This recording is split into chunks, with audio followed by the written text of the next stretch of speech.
এই ভিডিওতে আমি আপনাদেরকে দেখাবো কিভাবে মাত্র একটা অ্যাপস দিয়ে আপনার ওয়াইফাই এর পাসওয়ার্ড কিভাবে পরিবর্তন করতে পারেন। কে আপনার ওয়াইফাই চালাচ্ছে সেটা কিভাবে দেখবেন, এবং কাউকে যদি ব্লক করতে চান সেটা কিভাবে করবেন, এবং কাউকে আনব্লক করতে গেলে অর্থাৎ সবকিছু কিন্তু মাত্র একটা অ্যাপস দিয়ে কন্ট্রোল করতে পারবেন। হ্যাঁ, আজকের এই ভিডিওতে আমি আপনাদেরকে দেখাবো টিপি লিংকের টিথার অ্যাপ কিভাবে খুলতে হয়। তো আপনারা এখানে দেখতে পাচ্ছেন টিপি লিংকের টিথার। এই অ্যাপসের মাধ্যমেই কিন্তু আপনার ওয়াইফাই যাবতীয় কাজগুলো করতে পারবেন। তো কিভাবে আসলে টিপি লিংক টিথার অ্যাপস আপনি খুলবেন, কিভাবে এখানে আপনি এটা ব্যবহার করবেন, সবকিছু কিন্তু এই ভিডিওতে আমি আপনাদেরকে দেখানোর চেষ্টা করব। তাই ভিডিওটি যারাই দেখছেন অবশ্যই ভিডিওটি না টেনে শেষ অবধি দেখবেন, এবং আপনি যদি এখনো আমাদের চ্যানেলটি সাবস্ক্রাইব না করে থাকেন অবশ্যই আমাদের চ্যানেলটি সাবস্ক্রাইব করে পাশে বেল আইকন অন করে দিবেন। তো আমি রয়েছে আলমগীর আপনাদের সাথে, আপনারা দেখছেন দা আসেট টিউটর। চলুন শুরু করি। তো প্রথমেই টিপি লিংকের অ্যাপসটি আপনি খোলার জন্য আপনাকে যে কাজটি করতে হবে, সর্বপ্রথমে প্লে স্টোরে আসবেন। তো প্লে স্টোরে আসার পর এই যে এখান থেকে আপনি এইখানে সার্চ বার দেখতে পারবেন। জাস্ট সার্চ বারে এখানে টিথার TETHER জাস্ট আপনি টিথার লিখে এখানে সার্চ করবেন। তারপরে দেখতে পারবেন যে এখান থেকে টিপি লিংক টিথার একটা অ্যাপস আপনি এখান থেকে পেয়ে যাবেন। জাস্ট এই অ্যাপসটি আপনি আপনার ফোনে ইনস্টল করে নেবেন। আমার যেহেতু অলরেডি ইনস্টল করাই আছে, তো ইনস্টল করে নেওয়ার পর আপনার ফোন থেকে জাস্ট টিপি লিংক টিথারের যে অ্যাপসটি রয়েছে এই অ্যাপসটি সরাসরি এখান থেকে ওপেন করে নেবেন। তো অ্যাপসটি ওপেন করার পর আপনার সামনে কিছুটা এরকম ইন্টারফেস শো করবে। তো এইখানে আসলে বিষয়টা হলো, প্রথমে আপনাকে একটা আইডি তৈরি করতে হবে। টিপি লিংক টিথার অ্যাপসে ঢোকার জন্য প্রথমবার আইডি তৈরি করে নিলে আপনি যে কোনো রাউটারে কিন্তু ব্যবহার করতে পারবেন। তো এর জন্য আপনাকে যে কাজটি করতে হবে, ক্রিয়েট টিপি লিংক আইডি, নিচের দিকে একটা অপশন পাবেন, আমাদেরকে এই অপশনে ক্লিক করতে হবে। এবং এখান থেকে কয়েকটা শর্ত রয়েছে, আমরা এখান থেকে জাস্ট কন্টিনিউ অপশনে ক্লিক করে দেব। কন্টিনিউ অপশনে ক্লিক করলে দেখতে পাচ্ছেন এখান থেকে ক্রিয়েট এ টিপি লিংক আইডি, জাস্ট আপনার এরকম একটা অপশন দেখাবে। এবং এখান থেকে টিপি লিংক আইডির জন্য আপনাকে একটা ইমেল দিতে হবে, অর্থাৎ আপনার ফোনের যে জিমেইল অ্যাড্রেস রয়েছে আপনি যে কোনো একটা জিমেইল অ্যাড্রেস এখানে দিয়ে দিবেন। তো এখান থেকে আপনার জিমেইল অ্যাকাউন্টটি দেওয়ার পর, আপনার জিমেইল আইডি দেওয়ার পর জাস্ট এখান থেকে পাসওয়ার্ড তৈরি করতে হবে। তো পাসওয়ার্ড তৈরি করার ক্ষেত্রে দেখতে পাচ্ছেন এখান থেকে মিনিমাম 8 সংখ্যার একটা পাসওয়ার্ড তৈরি করতে হবে। এখান থেকে আপনি লেটার নাম্বার এগুলো মিক্স করে জাস্ট একটা স্ট্রং পাসওয়ার্ড তৈরি করবেন। তো এখানে যে পাসওয়ার্ডটি দিবেন সেম পাসওয়ার্ডটি এখানে আপনাকে কনফার্ম করতে হবে। তো আমরা জাস্ট এখান থেকে আমাদের পাসওয়ার্ডটি দিয়ে দিচ্ছি। তো এখানে দেখতে পাচ্ছেন আমাদের যে পাসওয়ার্ডটি রয়েছে, এখানে যে পাসওয়ার্ড দিবেন সেম পাসওয়ার্ড এখানে দিয়ে নিচের দিকে আপনি এখানে সাইন আপের একটা অপশন পাবেন। তো আপনাকে এখান থেকে সাইন আপ অপশনে ক্লিক করে দিতে হবে। তো আমরা জাস্ট এখান থেকে সাইন আপ অপশনে ক্লিক করে দিচ্ছি। এখানে ক্লিক করলে আপনি দেখতে পাচ্ছেন এখান থেকে অ্যাক্টিভেট ইউর টিপি লিংক আইডি, এই যে আপনি জিমেইল আইডিটা এখানে দিয়েছেন, এই জিমেইল অ্যাকাউন্টে কিন্তু একটা কোড টিপি লিংক থেকে চলে গেছে বা একটা লিংক আপনি পাবেন, জাস্ট সেখানে ক্লিক করে অ্যাক্টিভেট করতে হবে।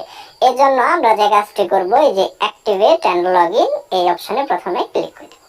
এইখানে ক্লিক করে দেওয়ার পর আপনাকে যে কাজটি করতে হবে, এখান থেকে জাস্ট কেটে বেরিয়ে আসবেন। বেরিয়ে আসার পর আপনার ফোন থেকে জিমেইলের যে অ্যাপস রয়েছে জিমেইলের অ্যাপসে চলে আসবেন। জিমেইলের অ্যাপসে আসার পর এখান থেকে একটু রিফ্রেশ করলেই দেখতে পারবেন টিপি লিংক থেকে একটা ইমেল চলে এসেছে। তো আপনি জাস্ট এই মেইলটা ওপেন করবেন। মেইলটা ওপেন করার পর একটু নিচের দিকে আসলে একটা অপশন রয়েছে যে ক্লিক টু ফিনিশ রেজিস্ট্রেশন, আপনাকে এই লিংকে একবার টাচ করতে হবে। তো লিংকে ক্লিক করে দিলে দেখতে পাচ্ছেন কংগ্রাচুলেশন, অর্থাৎ আমাদের টিপি লিংকের যে আইডিটা রয়েছে সেটা কিন্তু অ্যাক্টিভেট হয়ে গেছে। দেখতে পাচ্ছেন এখান থেকে অ্যাক্টিভেশন সাকসিডেড।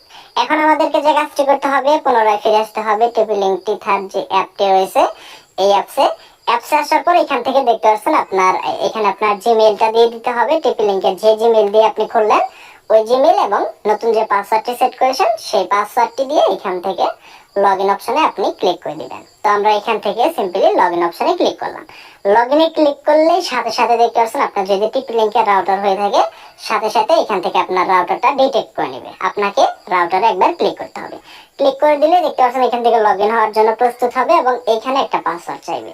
এই পাসওয়ার্ডটি কিন্তু আপনার অ্যাডমিন প্যানেলের পাসওয়ার্ড। শুরুতেই আপনি ওই যে 192.168.0.1 এইভাবে কিন্তু লগইন করা যায়। ওই যে ওইখানে আপনার অ্যাডমিনের যে পাসওয়ার্ডটি রয়েছে সেই পাসওয়ার্ডটি দিয়ে এখান থেকে লগইনে প্রেস করবেন। যদি পাসওয়ার্ডটি আপনার না খেয়াল থাকে শুরুতে আপনাকে রাউটার যে সেটআপ করে দিয়েছিল তার কাছে জেনে নিলেই হবে। তো আমরা এখান থেকে লগইন অপশনে ক্লিক করলাম। লগইন অপশনে ক্লিক করলে সাথে সাথে দেখতে পাচ্ছেন আমাদের যে অ্যাকাউন্টটি রয়েছে এবং আমাদের আইডিটা অ্যাক্টিভেট হয়ে গেছে। এখন আপনি চাইলে সব জায়গায় কিন্তু এটা ব্যবহার করতে পারেন। তো এখন আসলে এখান থেকে কিভাবে এই অ্যাপসটা ইউজ করতে হয় আমি আপনাদেরকে দেখিয়ে দিচ্ছি। তো প্রথমে এখান থেকে আপনার ওয়াইফাই রাউটারের নাম দেখতে পাচ্ছেন এবং নিচে এখান থেকে পাসওয়ার্ড, এই অপশনে ক্লিক করলে আপনি এখান থেকে পাসওয়ার্ড দেখতে পারবেন। এখন যদি আপনি পাসওয়ার্ড মনে করুন চেঞ্জ করবেন বা আপনি পাসওয়ার্ডটা নতুন পাসওয়ার্ড দিবেন, সেগুলা কিভাবে করবেন সেটা দেখাচ্ছি। তো প্রথমে দেখায় আসলে কয়জন আপনার ওয়াইফাইটি চালাচ্ছে। এখান থেকে স্ট্যাটাস দেখতে পাচ্ছেন, এখান থেকে ওকে অর্থাৎ নেট রয়েছে, ক্লায়েন্ট 3 জন রয়েছে, অর্থাৎ 3 জন আমাদের ওয়াইফাইটি ব্যবহার করতেছে। এটার উপর যদি টাচ করেন, টাচ করার পরে দেখতে পারবেন কে কে ব্যবহার করতেছে, ফোনের নাম এবং সবকিছু কিন্তু আপনি এখান থেকে দেখতে পারবেন। কাউকে যদি ব্লক করতে চান জাস্ট ওইটার উপর আপনাকে ক্লিক করতে হবে। ক্লিক করে নিচে থেকে আপনি যদি এখানে ব্লক অপশনে ক্লিক করেন, সে কিন্তু আপনার এই ওয়াইফাই থেকে ব্লক হয়ে যাবে। এইভাবে মূলত ওয়াইফাই ব্লক করতে হয়। এবং আনব্লক করতে চাইলে জাস্ট এখান থেকে নিচে থেকে ক্লিক করে আপনি আনব্লক করে দিবেন, সে কিন্তু আপনার ওয়াইফাই থেকে আনব্লক হয়ে যাবে এবং নেট কিন্তু ব্যবহার করতে পারবে।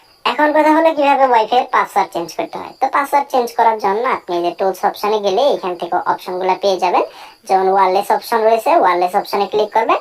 ক্লিক করলে আপনার ওয়াইফাই এর নামটা রয়েছে, জাস্ট নামের উপর ক্লিক করবেন। এরপর নেটওয়ার্ক নেম, এটা যদি আপনি চেঞ্জ করেন এটা আপনার ওয়াইফাই এর নাম হবে, এটা চেঞ্জ করবেন এবং এই যে নিচে পাসওয়ার্ড, এই পাসওয়ার্ডটি চেঞ্জ করে নতুন পাসওয়ার্ড দিয়ে সেভে ক্লিক করলেই কিন্তু আপনার ওয়াইফাই নতুন পাসওয়ার্ড সেট হয়ে যাবে। তো আমার অলরেডি সেট করা আছে, আমি আর দেখাচ্ছি না, আপনি এইভাবে কিন্তু করতে পারবেন। এবং এখানে যে অপশনগুলো রয়েছে আপনি এখান থেকে একটা একটা করে কিন্তু প্রত্যেকটা অপশনে আপনি ঢুকে জাস্ট দেখতে পারবেন। রাউটার রিবুট দিতে হলে এই যে সিস্টেম অপশনে যাবেন এবং এখান থেকে রিবুট, আপনি যদি ফ্যাক্টরি রিসেট দিতে চান সেগুলোও কিন্তু পেয়ে যাবেন। তো আশা করি আপনারা সবকিছু বুঝতে পেরেছেন। তো আজকের এই ভিডিওটা যদি ভালো লেগে থাকে অবশ্যই ভিডিওটিতে একটি লাইক দিবেন।